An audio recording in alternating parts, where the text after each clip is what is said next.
Kevin Harrington is chairman and founder of TV Goods, Inc. He's a pioneer and principal architect of the infomercial industry. So he's the guy that started it all. But we've come to know him as the sharp-looking shark seated at the left end of the Shark Tank on ABC's hit reality show Shark Tank.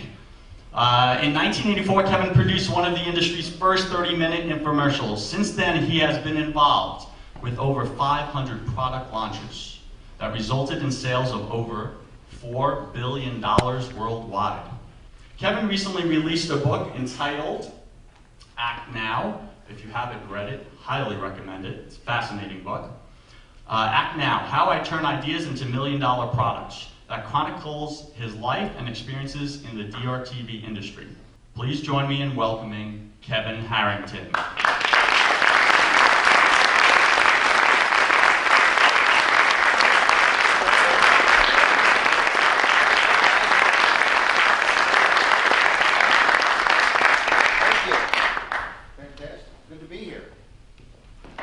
Kevin, here for the entrepreneurial students, like to kind of go back in time a little, if you will.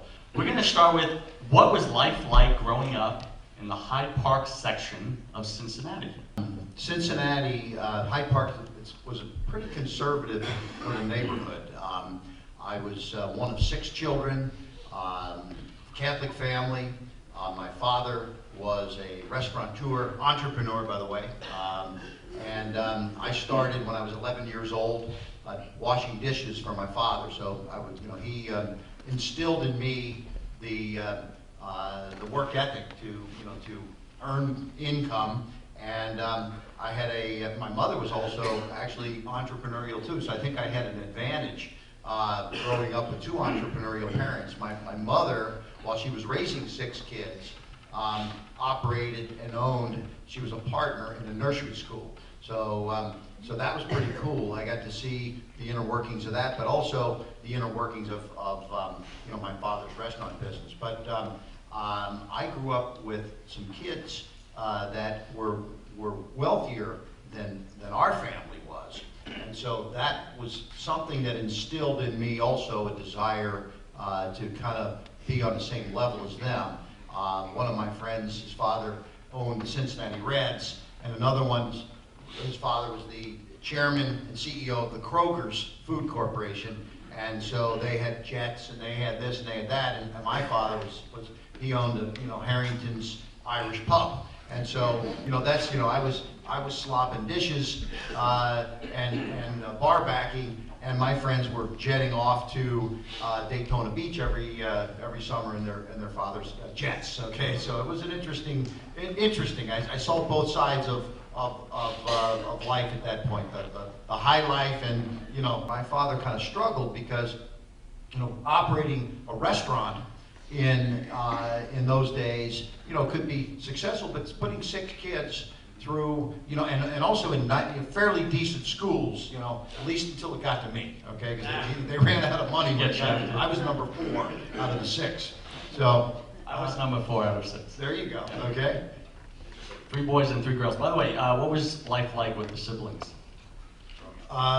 We got along pretty well. 2 older sisters, an older brother. My older brother would beat the hell out of me, but that was a good thing. I would beat the hell out of my older brother. Okay. To this day, we have a very close family. I'm right in my oldest sister's, and she's 65. I'm 54, I have a brother 45, and we're all in between. So, pretty big spread actually, a 20-year spread. So there's a joke that we tell at one of the family events. My younger brother, we're sitting at Thanksgiving dinner, and there was 20 years between his age, and my older brother, actually 18 years between the 2 brothers. And my older brother had moved out of the house very early on when he was in high school, and so he was looking across the table and he's like, "Who's that guy over there?" It was his older brother, right? Wow. So it was a pretty big spread. Absolutely, and I know you mentioned a little bit about your mother. You said she was an entrepreneur, but could you paint a picture for us? Because mothers influence us a lot as men, right? Yes. You know, paint a picture. What was she like? What kind of woman was she? Oh, my mother, she was unbelievable. Passed away about 9 years ago, God bless, but went to church 6 days a week. I mean, every morning at 7 a.m., she and a little group of her friends, they went to church, and it was just an amazing, she was very structured, and you know, like I remember, you know, like I have a 13-year-old, I have a 22-year-old also, but you know, the stuff that the kids tend to get away with today, you know, I travel so much, so it's, you know, partially my fault, but you know, I remember I could only have one Coca-Cola a week, and it was on Friday night. I was allowed to have a Coca-Cola. I went to bed every night at a certain time, and now I think of my son, at 13 years old, and how he gets away with so much. You know, I wish there was some structure like I had. You know, when my mother raised me, it was you know, I was, you know, right under her thumb the whole time. It was a pretty interesting experience, and of course. I grew up, went to Catholic grade school, went to an all-boys Catholic high school in Cincinnati. So that was, you know, what she wanted, and I think it was, you know, it was good for structure for me. Excellent, thank you. And tell us a little bit about your dad, if you will, because I know he played a huge role in your life, really instilling, you mentioned before, business ethics. Where did that come from? Just describe him, create that picture for us. My father, he was a World War II really hero. Went to, when he was 19, didn't get drafted. He enlisted in the Air Force because he didn't want to just get drafted, be in the Army. He said, I want to fly planes. So went over in the year 1940, I guess. My father will be 90 in a couple of months, so we're having a big birthday party for him back in Cincinnati. But when you think about going to the war, and in these days when they fly jets way up there, they're dropping bombs from, you know, 30, 40,000 feet up, and boom, boom, boom. Well, in those days, they were dropping them from 100 feet above the water. Above the land, rather. And they were strafing like this, and they would go out. He started with 300 pilots that started in his squadron, and you had an obligation when you joined the Air Force. When you were done with 25 missions, you were done, because you risked your life every day when you went up, and they would go up in the morning. 8 or 10 of them would go out, and you know, 6 or 7 of them would come back, and literally, you know, 2 out of 3 of the people in his squadron ended up dying in battle.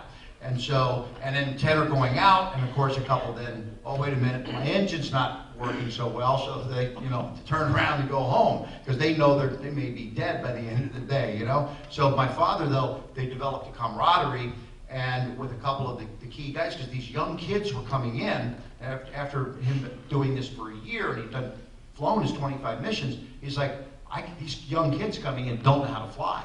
And they were up against German Messerschmitts back in these days. So the U.S. planes weren't near the technological specimen. That, you know, it's kind of like the Mercedes of Germany and BMWs up against, you know, Ford, you know, type cars today, type of thing. You know, so nothing against the U.S. automakers, but take it easy. In those days, it was a big difference. Okay, but anyway, he ended up not leaving, and they developed this camaraderie with a few of them. He flew 75 missions, 100 missions, over 150 missions, and he was allowed to go home after 25. And this was just an unbelievable camaraderie, and they ended up finally, got shot down twice, he got all kinds of medals, and he came home really a war hero, and went from there. What kind of business that he wanted to, you know, wanted to be in his own business, and there was nothing better, because he was kind of a locally well-known guy coming home. My mother was the daughter of the bank president, Fifth Third Bank. Fifth Third Bank started in Cincinnati. Her father was president of Fifth Third Bank. She fell in love with my father, and so it was really these two opposite worlds. You know, she came from a very structured banking environment, and he was the war hero, and they ended up getting married, And he ended up in the restaurant business because he knew everybody in town. So when you went to Harrington's bar, or he had rib joints, Irish pubs, supper clubs, lobster joints, you name it. He was an entrepreneur. That's awesome. And if I may ask, just because you brought it up, how did your mother, growing up in that more formal banking, institutional type environment, how did she really resonate with her new love, opening up an Irish pub? I'm not sure she liked it, to be honest with you. Because, there would be good weeks and there would be tough weeks, it was, when I was in college, she wanted me to be a doctor, she wanted me to be a lawyer, and, my oldest sister was president of the sorority, and she married a doctor. She married a lawyer, actually, and then my oldest brother, my second oldest sister, she married a lawyer, and my brother was my oldest brother, 65, 64, 60 now, the three of them. So, they had me by a few years. He was a corporate executive for Gillette, and so that was how she wanted her kids to be raised, okay? And so my father really was the opposite of all of that, but he was working literally, his last restaurant, when I worked in his restaurant, he would go in, it was a nightclub, supper club. They would go in, they opened at noon every day for lunch, closed at 2:30 in the morning, and he was there for every hour of every day. So if you do the math there on time, he would get home after 3 o'clock in the morning, but be there by 11:30 the next day to open it up 6 days a week. And so that was his life. And so I didn't see my father a lot. Never saw him for dinner all through school, and we took very few vacations because he couldn't afford to get away for weeks, because he was in a small business like this. I know there was just so much thievery going on inside that business. I saw it. I saw chefs taking boxes of steaks out to the garbage, and I remember one day my father said, "Why is the chef taking the garbage out?"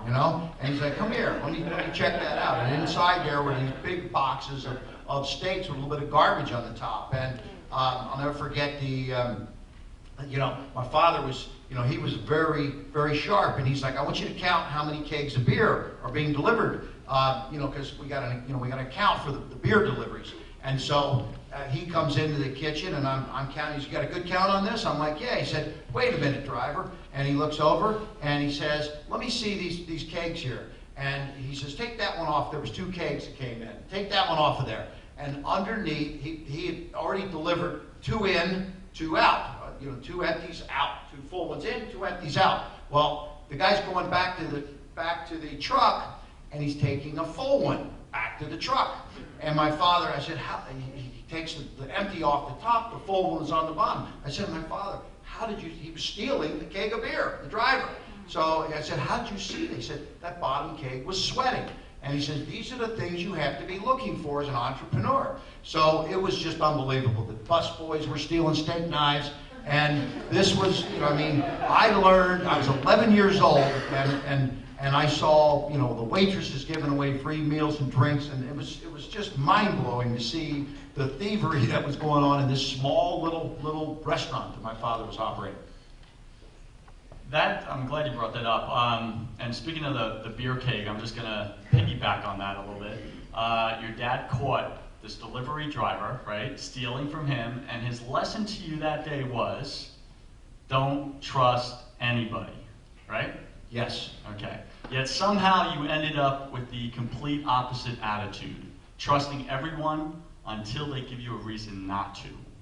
How did that happen? I'm not totally sure how. I think maybe, but that was probably from my mother, okay? So, because my father was of course, he had been, at that time, many years through the restaurant business, and really rightfully saw that it was, he'd been burned so many times before that that was his attitude: don't trust anybody, and only until they gave you reason. Because, I would see people that seemed to be the nicest people in the world that he would later tell me what this person had done or this person had done. So I think that was certainly his mentality. My mother, I think, instilled in us the opposite. And so, I think that, and to this day, I think probably one of my faults in business is I tend